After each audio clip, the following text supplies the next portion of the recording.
Good morning. It's Monday, May 22nd. I'm Philip Streible, Chief Market Strategist at Blue Line Futures, giving you a metals minute here this morning. So, looking at the markets over the weekend, we saw a little progress on the debt ceiling negotiations, and then we're going to have a meeting later this afternoon. It was something that was lately scheduled, and it just came in. So, those headlines and that theme is going to grip the entire week until it's hashed out here. What happens when we get down the other side of it? Who knows where they'll shift that focus again?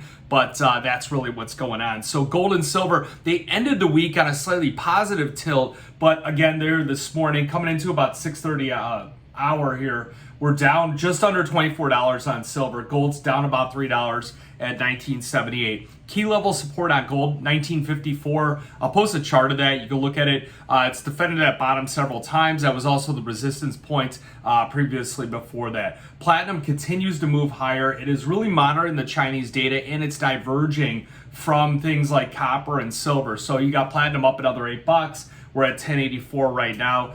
The 10.55 is your key support. Copper's really in this sideways channel. So if you're a trader, you could trade that channel there. Goes down to about 365, and then on the upside, it's about 378. The specs in the funds are short. It's one of the largest since March 2020, going into the COVID lockdowns and everything else. So that's kind of interesting. They must really be believing in a global recession, not only just a U.S. recession.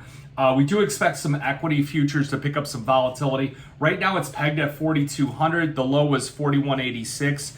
You look at some of those key levels on the S&P 500. So like 4085 is the pivot zone. We trade above 4090, we're probably going to go on up to 4230. So if we can defend 4290, 4185, we're probably going to bounce and we're going to come out stronger despite what happens. If we break through 4230, could watch out. Could see it run up to 4275. But if we get a quick reversal on the open and we break down into the cash session, 4150 is going to be our key level support. We break down below that, it's going to be that 4130. So if the bears, if you're a bear, you're watching credit cycle tightening and you want to see a big downturn on that. If you're a bull, you're really looking for that inflection point, but I think it's not going to come until the later part of the year. When we do roll back over, then we take off from there.